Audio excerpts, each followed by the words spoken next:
मोक्षमार्गस्य नेतारं भेत्तारं कर्मभूभृताम् ज्ञातारं विश्वतत्त्वानां वन्दे तद्गुणलब्धये वन्दे तद्गुणलब्धये। मोक्षमार्ग के नेता एवं कर्म पर्वतों के भेदक और विश्व के सब तत्वों के ज्ञायक चेतन संवेदक सद्गुण आप समान प्राप्त हो यही भावना भाकर देव विनय पूर्वक करूं वंदना बारंबार जिनेश्वर देव बारंबार जिनेश्वर देव।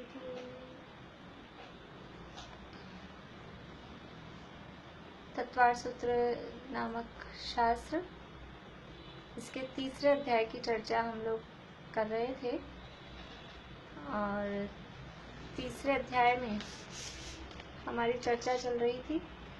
कल मैंने कुछ प्रश्न दिए थे, आप लोगों ने देखे उनके आंसर्स?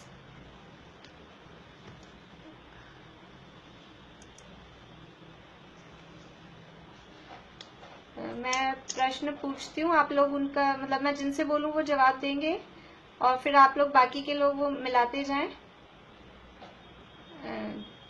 किसका सही है किसका गलत है वो आप लोग देखते जाएं। ये कुछ मैंने ट्रायल के लिए दिए थे आपको और जैसे जैसे कुछ मैं होगा आपको दूंगी। इस टाइप के प्रश्न समझ लीजिए एग्जाम में इस टाइप के आएंगे और एक दिन ऐसा करेंगे कि एक ट्रायल पेपर भी रख लेंगे, कुछ 5-10 प्रश्न मैं आपको देके, ताकि वो सबमिट करना और वो आ जाए जो लोग पहली बार देंगे ना उनके लिए। एक योजन ब्रैकेट में लिखा है 4 कोस, मतलब योजन 2 टाइप के होते हैं, एक बड़ा योजन होता है एक छोटा योजन होता है। तो ये जो 4 कोस वाला है ये इसको बोलते हैं छोटा योजन या कहें व्यवहार योजन, शास्त्र की भाषा में इसको बोलते हैं व्यवहार योजन। और जो एक नीचे और है 4 नंबर का प्रश्न, उसमें लिखा है प्रमाण योजन। प्रमाण योजन को अपने शब्दों में कहते हैं बड़ा योजन। तो यहाँ पूछा पहले कि एक योजन यानी छोटा वाला जो व्यवहार योजन है वो 4 कोस का एक होता है, 4 कोस का एक योजन होता है। तो उस 4 कोस के एक योजन में कितने किलोमीटर होंगे? प्रश्न सरल है, वैसे तो ऐसा पूछना चाहिए कि एक छोटा योजन कितने कोस का होता है या एक छोटा योजन कितने किलोमीटर का होता है। तो कोस तो इसमें बता ही दिए हैं, छोटा योजन में 4 कोस होते हैं। किलोमीटर्स अप्रोक्सीमेट अपने को बताने हैं। हाँ, आप लोग हैंड रेज करेंगे तो मुझे पता लगेगा। हाँ हाँ, चित्रांति बोलिए। 6000 किलोमीटर। 4 कोस में? नहीं, ये आपका जवाब गलत है।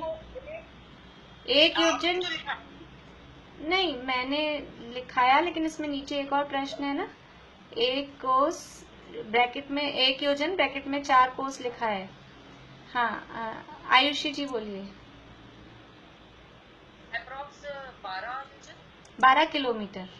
12 किलोमीटर। हाँ, देखिए एक योजन और ब्रैकेट में लिखा है 4 कोस, तो साफ साफ लिखा है 4 कोस लिखा है, तो एक कोस में अप्रोक्सीमेट 3 किलोमीटर होते हैं, तो 4 कोस में हो जाएंगे 12 किलोमीटर। बिल्कुल सीधा है। इसमें अपने को तो एक कोस में कितने किलोमीटर होते हैं इतना पता रखना था। तो एक कोस में 3 किलोमीटर होते हैं लगभग। तो एक योजन अगर 4 कोस वाला एक योजन है तो उसमें हो जाएंगे 12 किलोमीटर। अभी ऐसा ही प्रश्न नंबर 4, एक प्रमाण योजन में कितने किलोमीटर होते हैं? तो यहाँ लिखा है प्रमाण योजन इज इक्वल्स टू, ब्रैकेट में लिखा है 2000 कोस। तो अब 2000 कोस में कितने किलोमीटर होंगे? बोलिए। ये क्रिश जैन नाम लिखा है, मुझे नाम नहीं पता आपका। अनम्यूट करिए।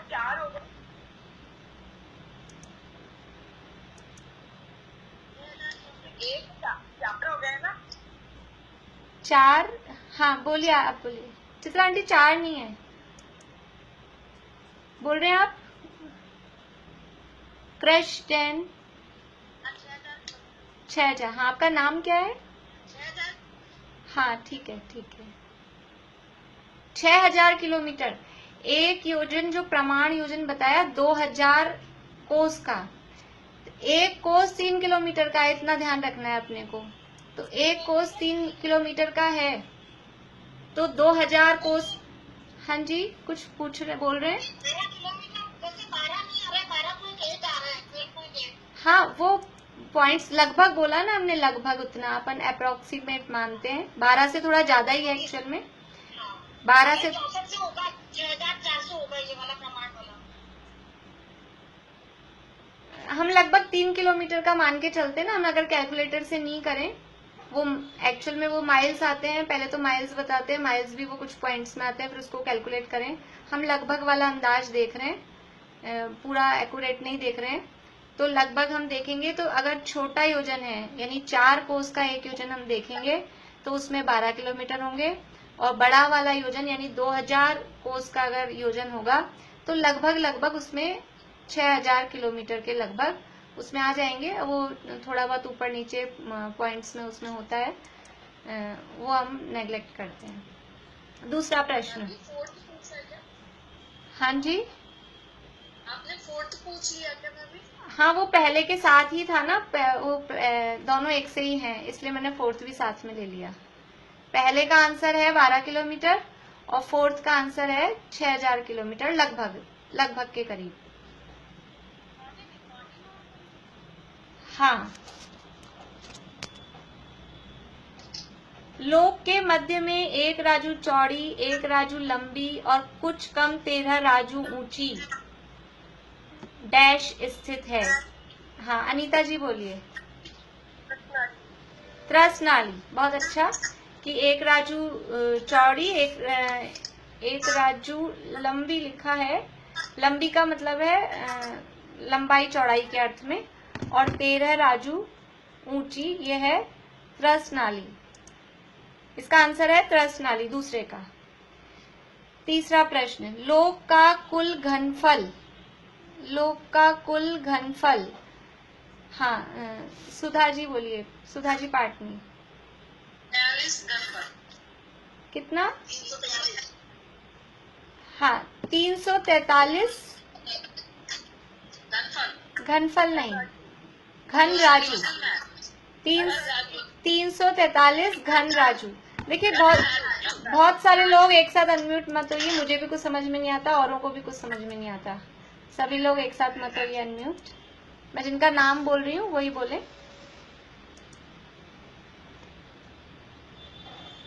43 मतलब क्या होता है? 343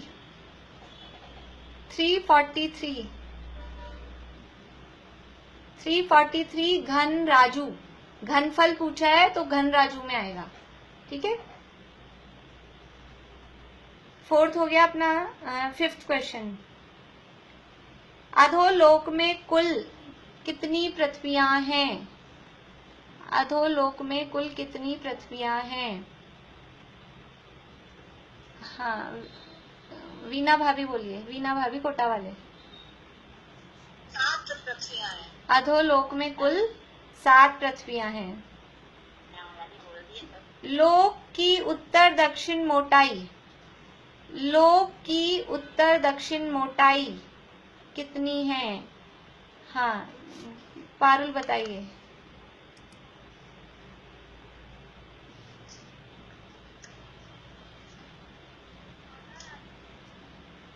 14 राजू नहीं।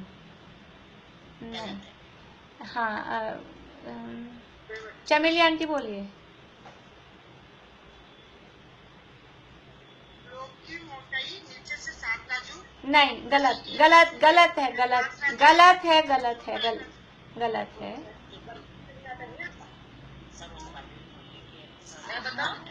हाँ बोलिए बीना। हाँ, बीना बोरा भाभी बोलिए। बोल रहे हैं? नहीं। अच्छा, मेरे को नहीं आता। ठीक है। तो कौन बोल रहे थे? वर्षा भाभी बोलिए।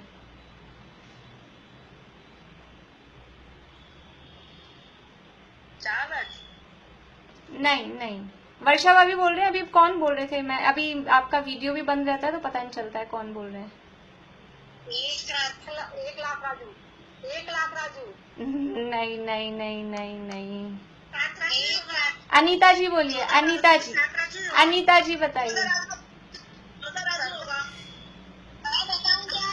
रुकिए, सब लोग मत बोलिए, नहीं रुकिए, मैं नाम जिनका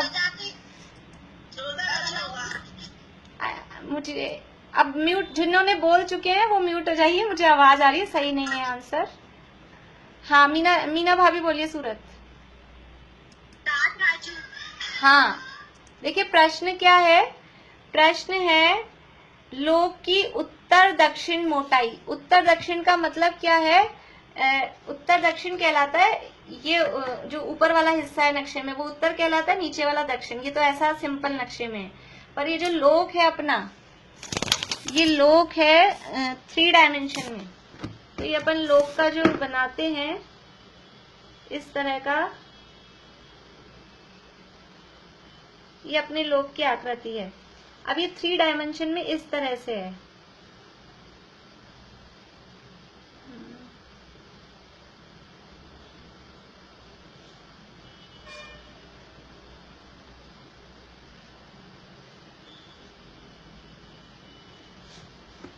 समझ लीजिए अपना वो जो ब्लू वाला जो नक्शा है ना, उस टाइप से वो अंदर डेप्थ में भी दिखता है। मैं अभी ये प्रॉपर बन नहीं पा रहा है वैसा बराबर। ये जो अंदर जो मोटाई जाती है ना, ये सही नहीं बना है बिल्कुल जैसा बनना चाहिए। पर ये जो अंदर ये जो मोटाई है, ये है मोटाई, ये कहलाती है लोक की ऊंचाई। ये कहलाता है पूर्व पश्चिम। नीचे 7 राजू, बीच में 1 राजू, फिर 5 राजू, फिर 1 राजू, ये है पूर्व पश्चिम।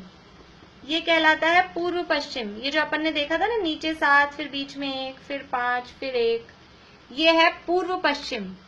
और ये हर तरफ जो उसकी मोटाई है वो 7 राजू है, हर तरफ इस तरह से। हर तरफ जो है ना ये मोटाई, ये हर तरफ ऐसा 7 राजू मोटा है।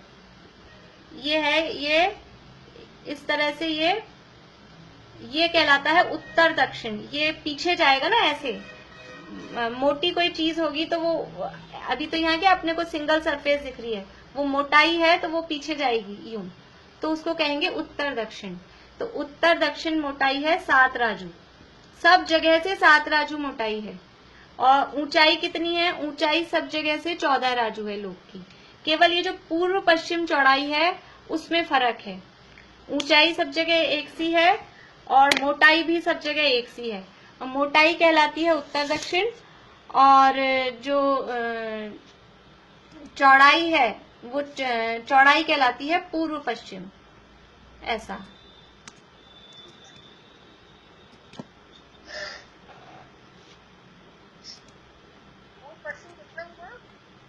देखिए, पूर्व पश्चिम तो है नीचे, पूर्व पश्चिम नीचे 5 राजू, बीच में 1 राजू,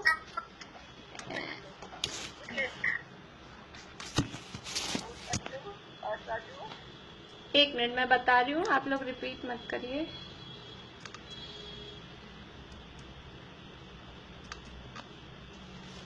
पूर्व पश्चिम में, पूर्व पश्चिम का मतलब है चौड़ाई, तो वो नीचे 7 राजू है, बीच में 1 राजू है, फिर थोड़ा ऊपर चलेंगे तो 5 राजू है, और सबसे ऊपर 1 राजू। ये तो है पूर्व पश्चिम चौड़ाई। और उत्तर दक्षिण कहलाती है मोटाई। उत्तर दक्षिण मोटाई सब जगह 7 राजू है।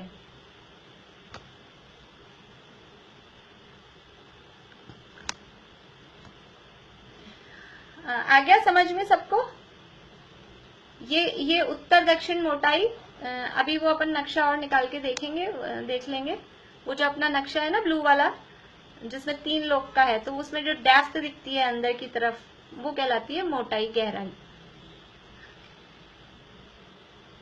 फिर है अधोलोक का आकार डैश समान है। अधोलोक का आकार किसके समान है? अधोलोक का आकार किसके समान है? जिसने अब जवाब नहीं दिया है अभी तक वो बोले। हाँ, सरोज आंटी, सरोज आंटी बोलिए। हाँ, पुरुषाकार अथवा मृदंगाकार। अधोलोक का आकार, बताऊँ क्या? मैं बताऊंगा, मतलब रोल की बॉल इस तरह, रोल की बॉल की तरह या टक्कर की भांति। नहीं नहीं, शीला भाभी बोली, शीला भाभी एक मिनट रुकिए। उल्टा गिलास रखने पर जो आकृति आती है। हाँ हाँ, बढ़िया। उल्टा गिलास रखने पर जो आकृति आती है, उल्टा गिलास रखते हैं और उल्टे गिलास रखने पर जो आकृति आती है, या फिर उसको बोल सकते हैं अर्ध मृदंग। अर्ध मृदंग के समान, आधा मृदंग होता है बजाने का, ढोलक के समान जो चीज होती है उसको मृदंग बोलते हैं। अर्ध मृदंग या उल्टा गिलास या वेत्रासन। वेत्रासन भी बोलते हैं। वेत्रासन का मतलब है मुड्डी, मुड्डी के समान जो चीज होती है, तो वो नीचे से चौड़ी। स्वर्गिका किसके समान होगा आकार? अभी देखते हैं।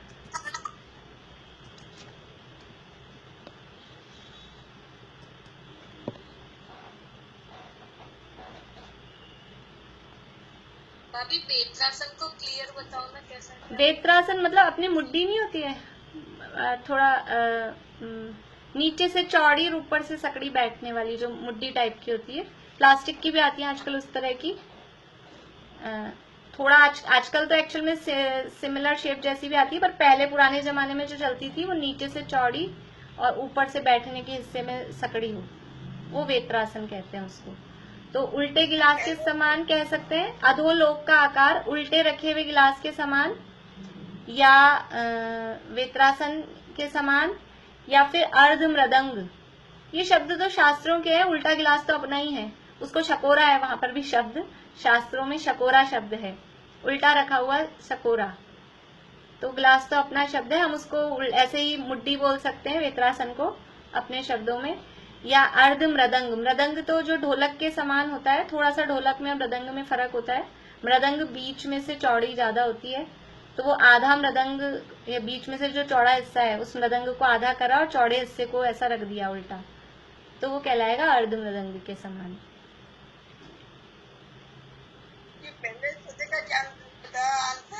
पहले का है 12 किलोमीटर, चौथे का है 6000 किलोमीटर, लगभग उसके साथ रखना है आपको।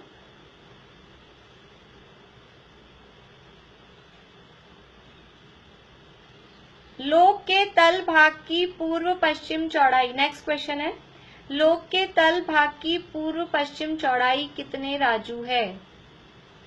हाँ, ये सुविधि जी नाम, किरण जी क्या नाम है आपका, बोलिए।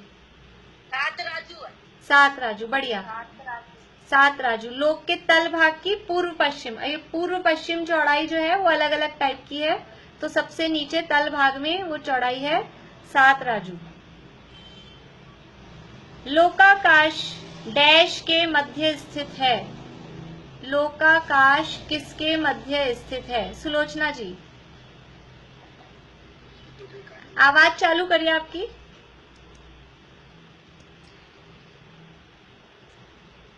आवाज नहीं चालू हो रही आपकी। आकाश के मध्य स्थित है। हाँ, बढ़िया। लोकाकाश आकाश के मध्य स्थित है, और हम उसको क्लियर करने के लिए अलोकाकाश भी कह सकते हैं। अलोकाकाश के मध्य, आकाश भी सही है, वो आकाश ही अलोकाकाश भी है, तो पूरा आकाश ही, लेकिन उसको क्लियर करने के लिए हम अलोकाकाश कह सकते हैं। लोकाकाश अलोकाकाश के मध्य में स्थित है।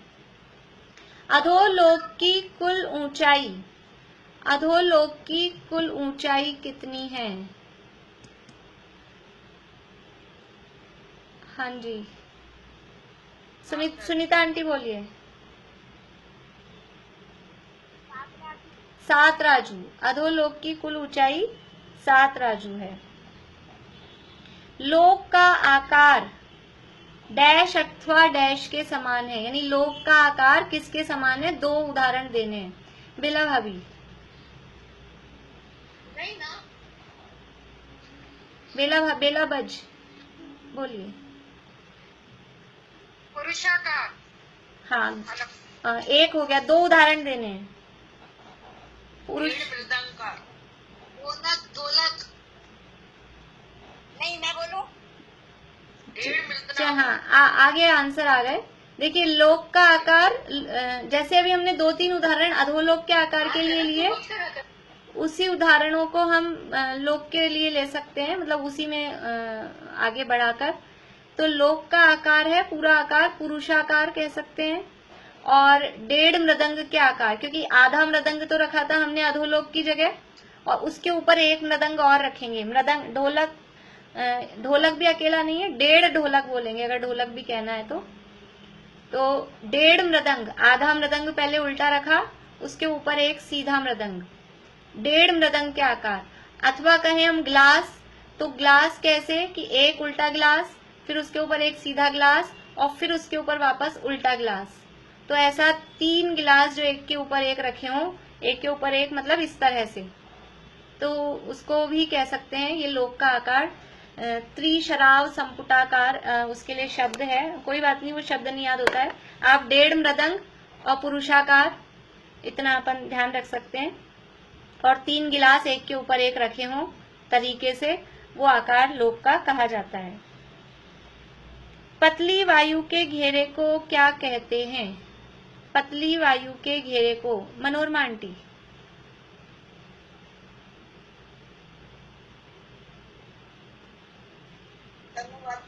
तनुवात वलय, बढ़िया। पतली वायु के घेरे को तनुवात वलय कहते हैं। 3 लोक के नाम बताने, 3 लोक के नाम कौन कौन से हैं? हाँ हाँ, बोलिए ईशा। बोल रहे हैं? हाँ हाँ ईशा बोलिए। अधोलोक, मध्यलोक और उधर उधर उधर उधर लोक, ऊर्ध्वलोक, ऊर्ध्वलोक, ऊर्ध्वलोक। हाँ, अधोलोक, मध्यलोक और ऊर्ध्वलोक, ये 3 लोक हैं। बढ़िया। अधोलोक में कौन कौन रहता है? हाँ, अनुज है क्या क्लास में? अधोलोक में कौन कौन रहता है? ये सब नारकी रहते हैं। नारकी बस?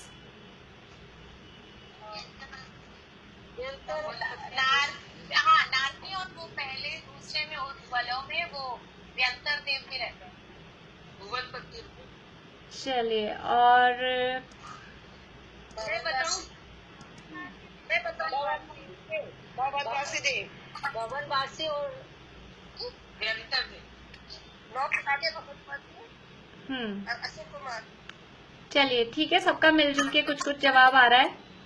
इसके अलावा आप कुछ कहना है? 9 प्रकार के भवनवासी हो गए, असुर कुमार हो गए, नारकी हो गए। इसके अलावा किसी को कुछ कहना है? मैं बताऊं? हाँ हाँ, बोलिए बोलिए।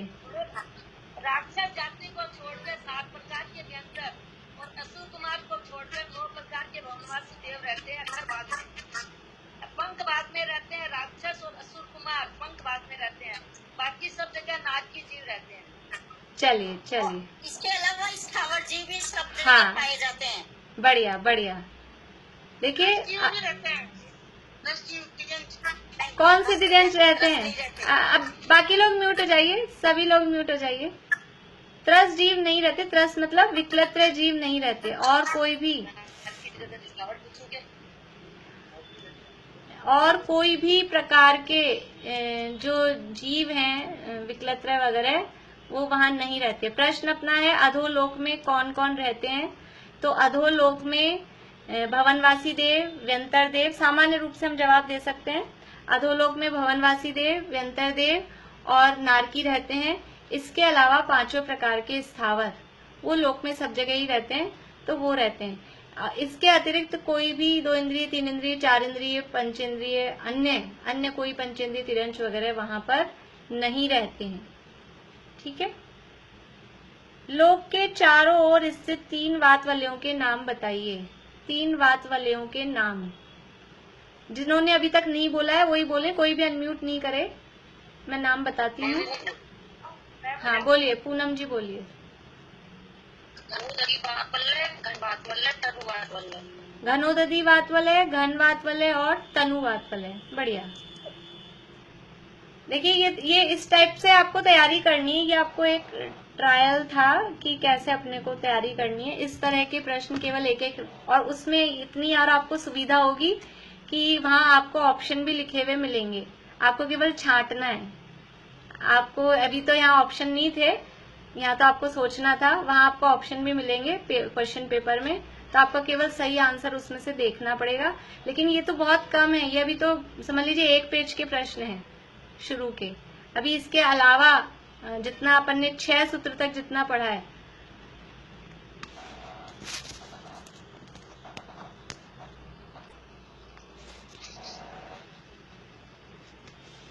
चलिए अभी इसके अलावा अपन ने जो पढ़ा है, नरक पृथ्वियों के नाम, उनमें कितने बिल हैं, उनकी आयु, वहाँ कौन जा सकते हैं, कौन आ सकते हैं, और किस प्रकार के वहाँ दुख हैं, वो सारी बातें, उनमें भी इसी तरह से प्रश्न बनेंगे। होगा मेरे पास अब टाइम मिलेगा जैसे अगर, तो मैं आपको कुछ और सैंपल क्वेश्चंस दे दूंगी।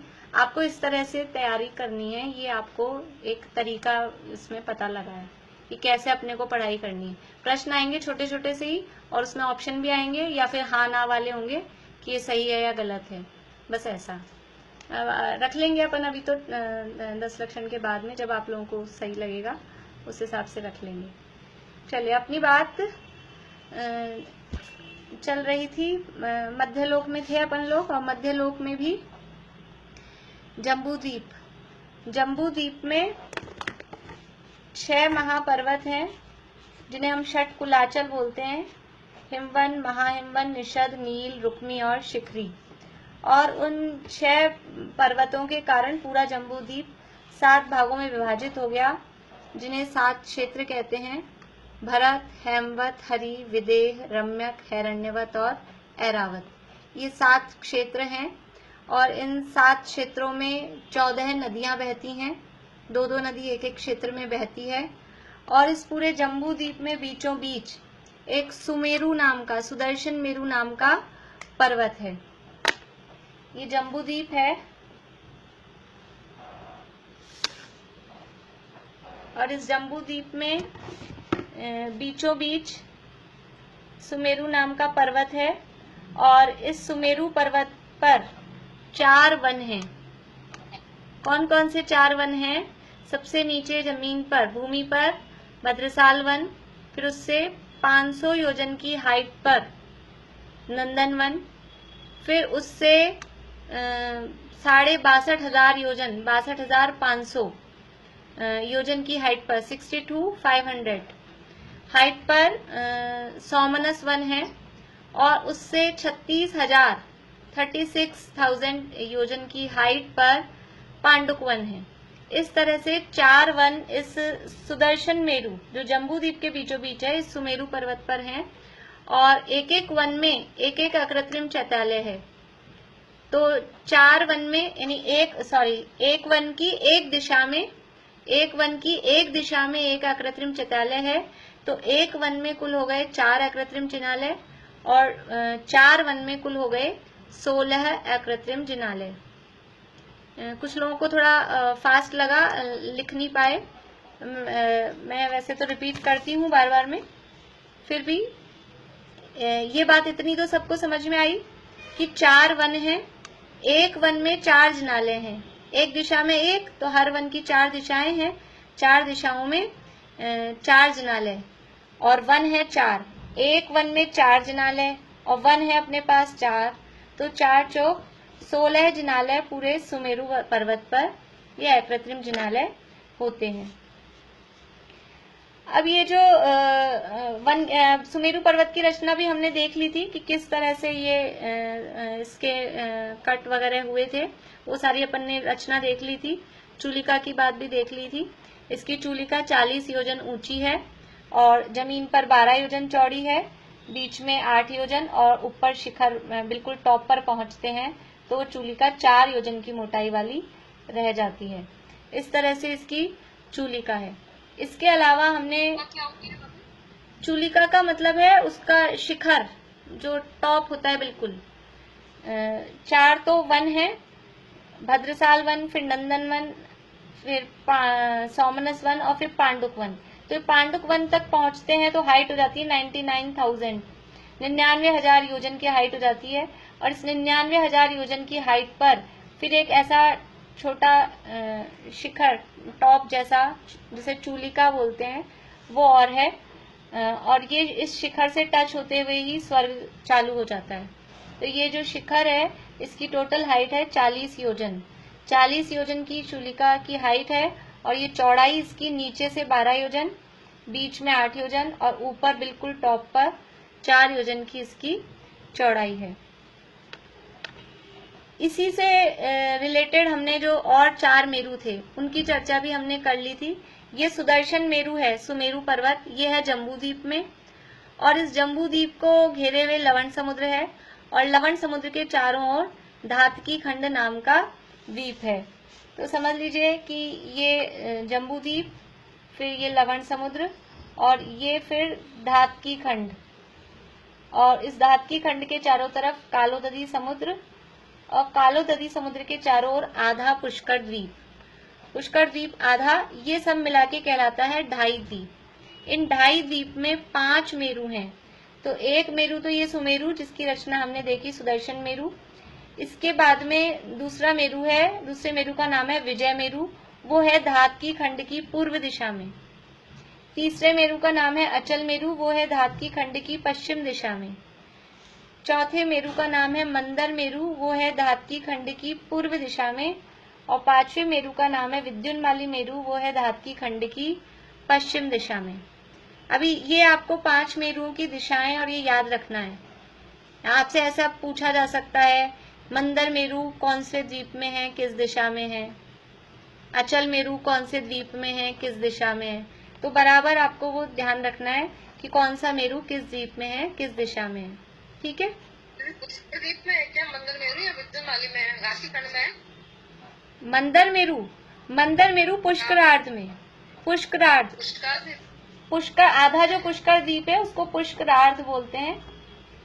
आधा पुष्कर, धातकी खंड बोला है, घातकी बोल दिया क्या, सॉरी। ठीक है, अच्छा है, आप लोग ऐसा ध्यान रखिए, निकल जाता है कभी कभी। देखिए, सुदर्शन मेरु है ये जम्बू द्वीप में, विजय मेरु और अचल मेरु धातकी खंड में, और मंदर मेरु और विद्युन्माली मेरु ये पुष्करार्ध में है। ठीक है, और जो विजय मेरु है वो पूर्व दिशा में है, अचल मेरु पश्चिम दिशा में है, मंदर मेरु पूर्व दिशा में है, विद्युन्माली मेरु पश्चिम दिशा में है। अब सुदर्शन मेरु से इन बाकी के 4 मेरुओं में क्या डिफरेंस है, सुदर्शन मेरु से बाकी के 4 मेरुओं में क्या समानता है और क्या डिफरेंस है, हाइट का डिफरेंस है।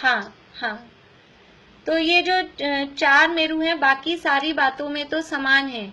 जैसे 4 वन सुमेरु पर्वत पे थे, वैसे ही 4 वन इन चारों पर्वतों पर भी हैं। जैसे चारों वनों के लिए सुमेरु पर्वत पर कट लगे थे 500 योजन के, नंदन वन के लिए 500 योजन कटा था, फिर सोमनस वन के लिए 500 योजन कटा था, फिर पांडुक वन के लिए 494 योजन कटा था, वैसे ही यहाँ पर भी इन चारों पर्वतों पर भी उसी तरह के कट हैं। तो वो इन बातों में तो समान है। और जिस प्रकार से 16 जिनालय सुदर्शन मेरु पर्वत पर हैं, वैसे ही 16 जिनालय विजय पे, अचल पे, मंदर पे और विद्युन्माली पे, इन सभी पे भी 16 जिनालय हैं। ये तो समानताएं हुई, लेकिन फर्क क्या है, फर्क है हाइट का। सुदर्शन मेरु पर्वत है टोटल 1 लाख योजन की हाइट वाला, और वो 40 योजन नींव को, चूलिका को अभी इग्नोर करते हैं। तो सुमेरु पर्वत है 1 लाख योजन की हाइट का, और ये जो चारों मेरु हैं, ये चारों मेरु हैं 84,000 योजन की हाइट वाले।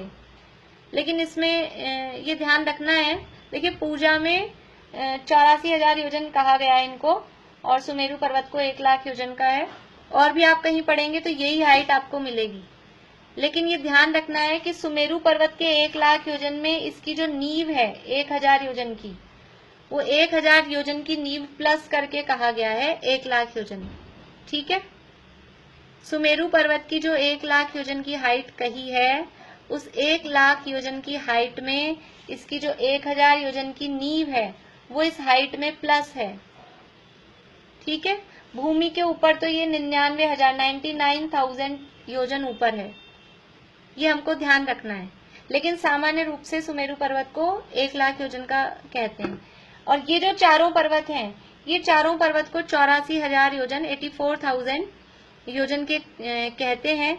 लेकिन इन 84,000 में नीव प्लस नहीं है, इसकी नीव 1,000 योजन अलग है। अगर इसमें नीव प्लस कर देते हैं तो ये हो जाएंगे 85,000 योजन के, 85,000 योजन के। ये हमको ध्यान रखना पड़ेगा। कहीं है 84,000 योजन ऊंचाई वाले लिखे हुए मिल जाएंगे आपको, कहीं 85,000 योजन ऊंचाई वाले मिल जाएंगे।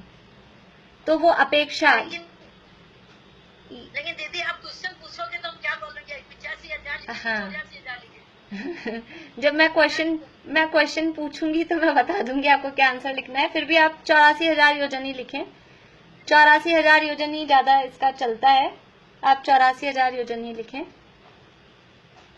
फिर भी जब अपना पेपर होगा तो उस हिसाब से मैं आपको और बता दूंगी। लेकिन आप जिनवानी पढ़ते समय कहीं हमको 84,000 योजन मिलेगा, कहीं 85,000 योजन मिलेगा, तो हमको समझ जाना है। जहाँ 85,000 योजन लिखा मिले तो नीव प्लस करके कहा है, जहाँ 84,000 योजन मिले तो नीव के बिना कहा है। ऐसा हमको समझ लेना है। हमारा असली प्रयोजन तो जब हम जिनवानी पढ़ते हैं तो वहां हमको सही उसका अभिप्राय समझ में आ जाए, वो हमारा असली प्रयोजन रहता है। चूलिका है क्या इनमें? हाँ चूलिका तो सब में है, चूलिका चारों में। हाँ चूलिका वैसी ही है, सुमेरु पर्वत जैसी है चूलिका, इन सब में भी है। ये जो हाइट है ये बिना चूलिका की हाइट है।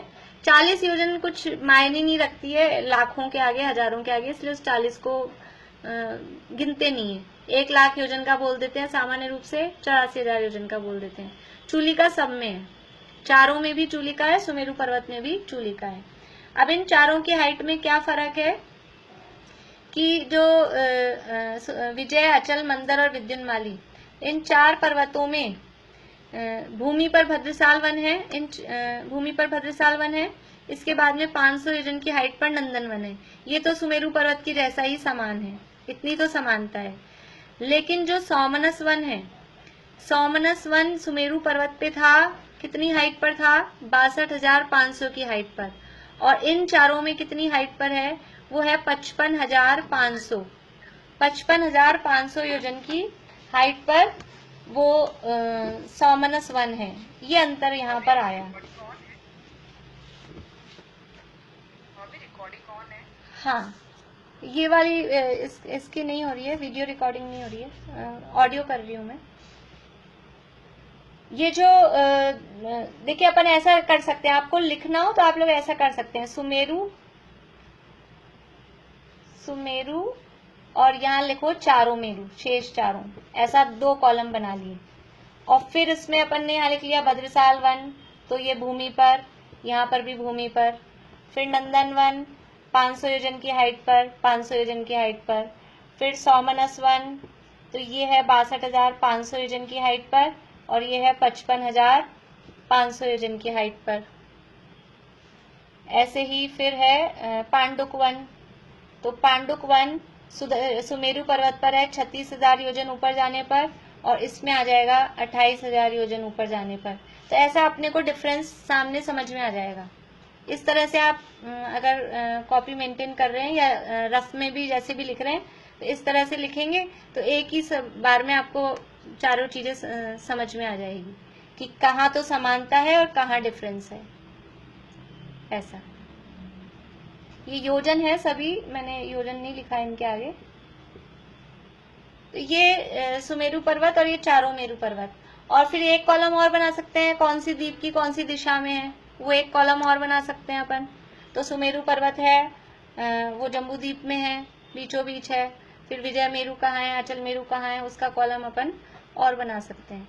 तो इस तरह से थोड़ा चार्ट टाइप से हम बनाएंगे तो सारी चीजें अपने को जो ऐसा लगता है ना बहुत सारी बातें हो गई, तो बातें ज्यादा नहीं है, पर वो देखने में ऐसा लगता है कि बहुत सारी बातें हो गई हैं, कंफ्यूजन हो रहा है। अभी सबको क्लियर है ये चीज? वो उस दिन थोड़ा ऐसा लगा था कि जल्दी जल्दी हो गया है, इसलिए मैंने आज सारा रिपीट किया है। ठीक है, आगे बढ़े।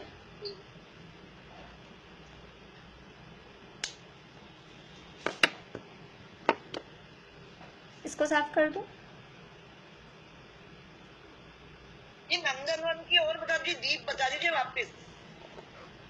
नंदन वन और उनके द्वीप कौन से होंगे? नंदन वन का द्वीप नहीं है, द्वीप तो मेरुओं के हैं। वो मेरुओं के नाम अलग अलग हम लिखेंगे ना, सुदर्शन, विजय, अचल, मंदर और विद्युन्माली। द्वीप तो होंगे मेरुओं के। ये तो वन की हाइट है, ये अलग है।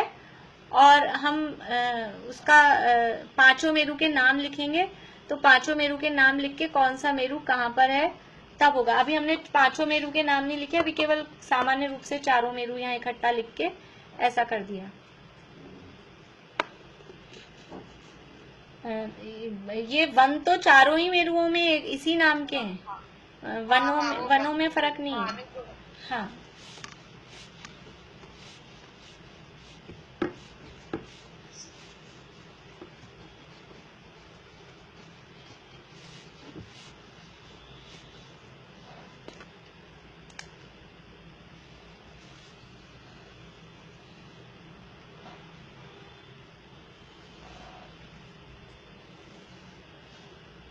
विजय राइट में और अचल लेफ्ट में है ना? हाँ, हाँ।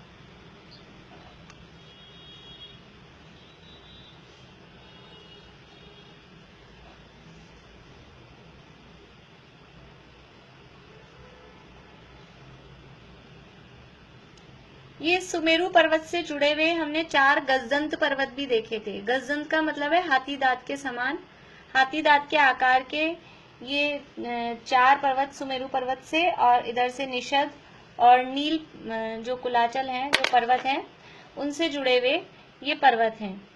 और ये हाथी दांत के समान वाले पर्वत, इन पर्वतों पर भी ये जो इधर सुमेरु पर्वत से, जो जैसे सुमेरु पर्वत से ये गजदंत पर्वत जुड़े हुए हैं, वैसे ही विजय से, अचल से, मंदर से और विद्युन्माली से, इन बाकी के जो 4 मेरु पर्वत हैं, उन बाकी के चारों मेरु पर्वतों से भी इसी तरह से गजदंत पर्वत जुड़े हुए हैं।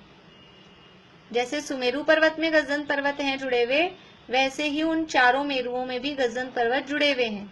और ये गजदंत पर्वत सुमेरु पर्वत से किस जगह से जुड़े हुए हैं कि नंदन वन के बराबरी से। नंदन वन जितनी हाइट सुमेरु पर्वत के जितनी के साइड में इनकी है। ये जो गजदंत पर्वत हैं, इन गजदंत पर्वतों की हाइट सुमेरु पर्वत की तरफ से 500 योजन, क्योंकि नंदन वन है वो 500 योजन ऊंचा है। पांचों ही मेरुओं में नंदन वन 500 योजन ऊंचा है। सुदर्शन में भी 500 योजन ऊंचाई पर ही है, विजय में, अचल में, मंदर में और विद्युन्माली में। पांचों ही मेरुओं में नंदन वन है वो 500 योजन की हाइट पर है। तो ये गजदंत पर्वत हैं, ये सुमेरु पर्वत से कहाँ तक से जुड़े हुए हैं कि नंदन वन से नीचे जमीन से है, और नंदन वन के बराबर वो गजदंत पर्वत जुड़े हुए हैं। और इधर सुमेरु की तरफ, यहाँ इस तरफ इनके ऊपर एक एक अकृत्रिम जिनालय है। जिस तरफ सुमेरु पर्वत है, सुमेरु पर्वत की साइड में इन पर एक एक अकृत्रिम जिनालय है।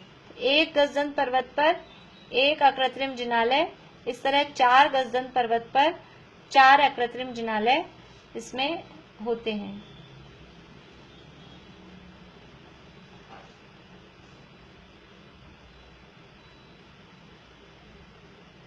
ठीक है। और ये 500 योजन क्या मतलब? इनकी जो हाइट है, गजदंत पर्वतों की ऊंचाई कितनी है, ऐसा पूछा जाए तो क्या जवाब होगा कि गजदंत पर्वतों की हाइट सुमेरु की तरफ से 500 योजन है और निषद और नील पर्वतों की तरफ से 400 योजन है। यानी इनकी हाइट ऐसा थोड़ा कम होती भी गई है, थोड़े से स्लांटिंग, तिरछे होते हुए गए हैं। सुमेरु पर्वत की तरफ से ज्यादा ऊंचे हैं, और क्योंकि इधर निषद और नील पर्वत हैं, उनसे जुड़े हुए हैं, तो निषद और नील पर्वत की हाइट है 400 योजन। निषद, ये थोड़ी सी तो अपने को थोड़े से हाइट वगैरह याद रखनी पड़ेगी, थोड़ी सी। जैसे 6 कुलाचलों की है तो हिमवन 100 योजन, महाहिमवन 200 योजन, निषद और नील 400 योजन, ऐसा इतना सा थोड़ा अपने को याद रहेगा तो अपने को आसानी रहेगी। कठिन तो है नहीं, 100, 200, 400 ऐसा है। और यहाँ अपने को वनों की हाइट याद है, जो सुमेरु पर्वत पे 4 वन हैं, उन 4 वनों में कितनी हाइट पर चारों वन हैं, वो हाइट अपने को याद है। तो यहाँ 500 योजन की हाइट पर नंदन वन है, तो सुमेरु की तरफ से जो गजदंत पर्वत हैं वो 500 योजन ऊंचे हैं। और फिर आप देखेंगे कि जैसे इस तरह से अपन बनाएंगे ना इसको, ऐसा फ्लैट पेपर पे, तो पेपर पे जब ये बनेगा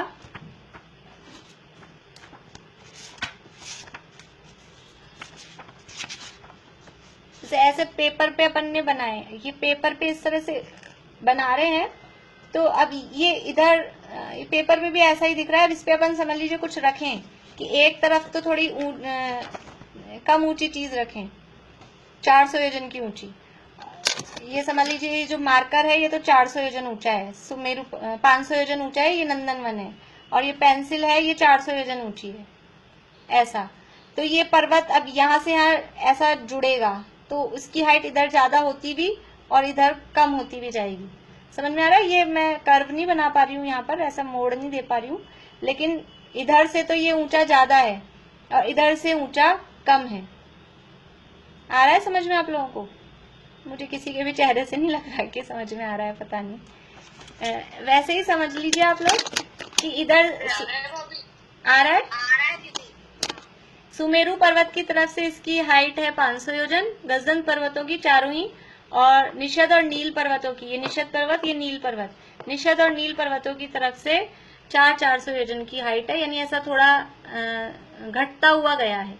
और मंदिर कहाँ है, अकृत्रिम जिनालय कहाँ है, ये अपने को ध्यान रखना है। इसमें अकृत्रिम जिनालय कहाँ है? सुमेरु की साइड पे, उस वाले कॉर्नर पे नहीं है, सुमेरु वाली कॉर्नर वाली जो टोक है वहां पर अकृत्रिम जिनालय है। बाकी सब जगह और भी टोक है जहाँ व्यंतरदेव रहते हैं, लेकिन जो सुमेरु की साइड वाली टोक है उस पर अकृत्रिम जिनालय इसमें है। हाँ बोलिए भाट। नंदनवन के ऊपर है या किधर? नंदनवन के ऊपर नहीं है। नंदनवन तो देखिए, नंदनवन से सुमेरु पर्वत 500 योजन कटा है, तो 500 योजन की उसके अंदर वो है, वो 500 योजन की जो गहराई है वहां नंदनवन है।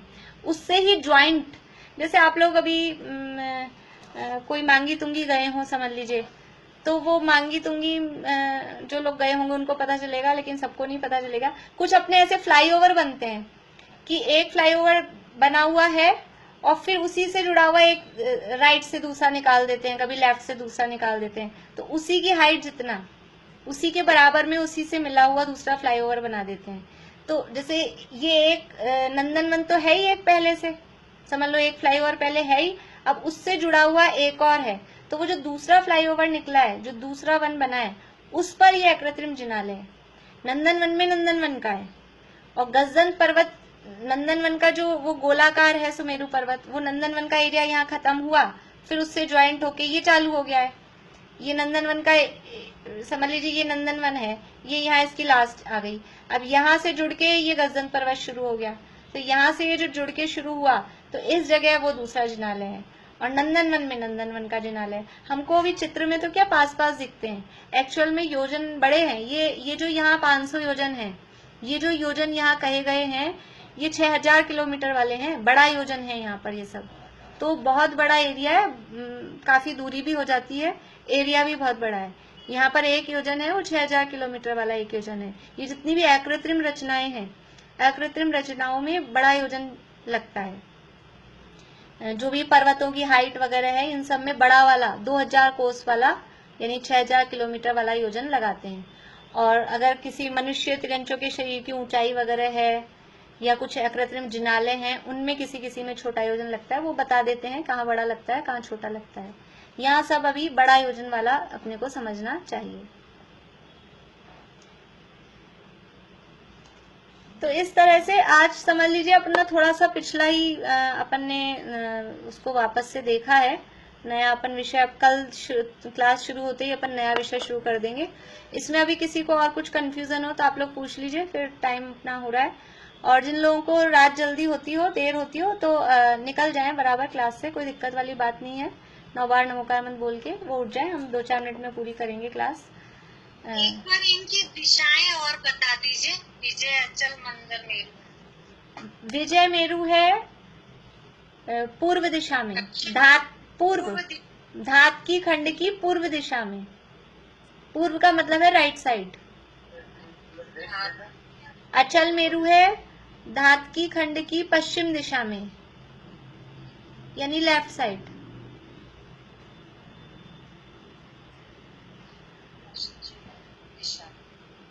फिर मंदर मेरु है पुष्करार्ध की पूर्व दिशा में।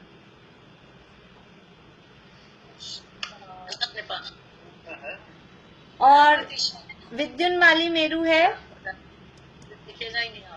विद्युन्माली मेरु है पुष्करार्ध की पश्चिम दिशा में। पश्चिम दिशा, ठीक है। आप लोग कभी अभी बड़ा पंचमेरु विधान करें या कुछ मध्य लोग इंद्र विधान करेंगे तो ऐसे नाम आएंगे, पूर्व पुष्करार्ध द्वीपे मंदर मेरु स्थित, ऐसा पश्चिम पुष्करार्ध द्वीपे विद्युन्माली मेरु स्थित, इस तरह से अर्घों में इस तरह के शब्द आएंगे, तब आपको उसमें फिर ख्याल में आएगा तो अच्छा लगेगा। हाँ भारती आंटी आप कुछ पूछ रहे हैं? चार गजदंत जो है उनके नाम बता दीजिए। हाँ 4 गजदंत पर्वतों के नाम है माल्यवान, ये जो इधर है अपने उत्तर की तरफ, ये माल्यवान, फिर दक्षिण की तरफ सौमनस, फिर इधर है विद्युत प्रभ, और ये है गंधमादन। मैं दिशा भी बोल देती हूँ। देखिए जो नील पर्वत है, नील पर्वत की तरफ पूर्व दिशा में है माल्यवान। ये नील पर्वत है उत्तर की तरफ अपना, थोड़ा सा नक्शा अपने को ख्याल में रखना है। निषद कहाँ है, नील कहाँ है? निषद है दक्षिण की तरफ, नील पर्वत है उत्तर की तरफ। तो ये है नील पर्वत, ये है निषद पर्वत। नील पर्वत की दिशा देख लीजिए आप लोग, नाम तो आप लोगों ने लिखे होंगे ही। नील पर्वत की पूर्व दिशा की तरफ जो गजदंत पर्वत है उसका नाम है माल्यवान। और नील पर्वत की पश्चिम दिशा की तरफ जो गजदंत पर्वत है उसका नाम है गंधमादन। अपन इसको विदिशाओं से भी कह सकते हैं। ये ईशान दिशा है, ये आग्नेय है, ये नैऋत्य दिशा है। अब वो सारे ही नाम जिनको नए हैं उनको सारे ही कठिन लगेंगे। ये वायव्य, नहीं ये वायव्य, पहले इधर वायव्य आएगा, ईशान आग्नेय वायव्य। ये कौन से नाम है? ये विदिशाओं के नाम है, रहने दीजिए, जिनको नहीं पता वो विदिशाओं के नाम होते हैं। ईशान आग्नेय वायव्य और नैऋत्य, ये विदिशाएं छोड़िए, फिर आप इन्हीं के नाम लिख लीजिए और कंफ्यूजन नहीं, यहाँ पे नैऋत्य आएगा, ऊपर वायव्य आएगा। हाँ हाँ, आप तो ऐसे ही समझिए। ये नील के पश्चिम में क्या लिखा नीचे? नील के पश्चिम में है गंधमादन, गंधमादन, गंधमादन।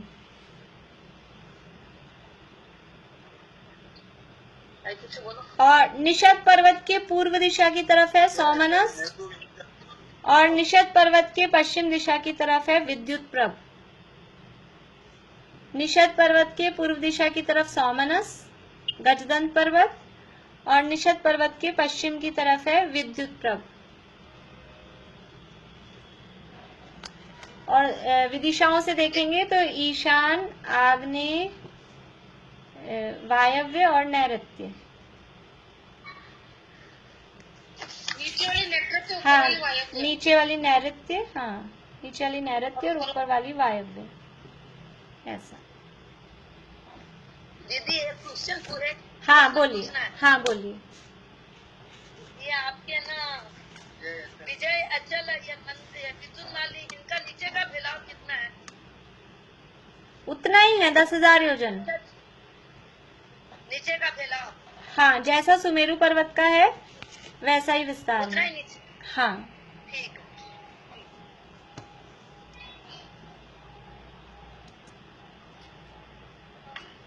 चलिए, और किसी को कुछ पूछना है? गजदंत पर्वत नील की तरफ से 400 योजन है ना? अंजू भाभी फिर से बोलिए, आवाज क्लियर नहीं आई। गजदंत पर्वत का की तरफ से 400 योजन है। गजदंत पर्वत नील पर्वत और निषद पर्वत की तरफ से 400 योजन हाइट है, और सुमेरु पर्वत की तरफ से 500 योजन हाइट है। भाभी अपने 26 हो गए क्या सूत्र? नहीं 23 हुए हैं। अभी तो अपने यही अभी विधेय क्षेत्र की रचना बाकी है, इसके बाद ही हम आगे बढ़ेंगे इस सूत्रों में। तो हाँ, और किसी को कुछ पूछना है?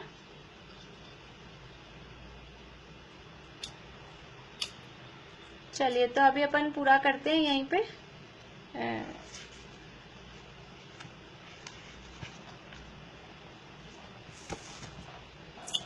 जिनवाणी स्तुति बोलेंगे।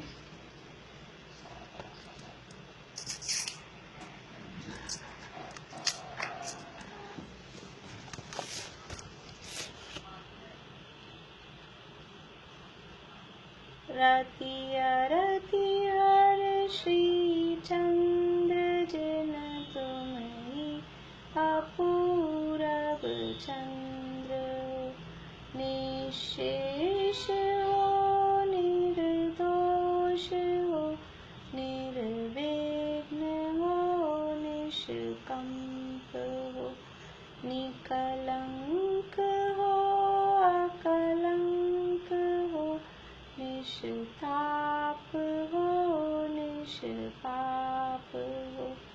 यदि है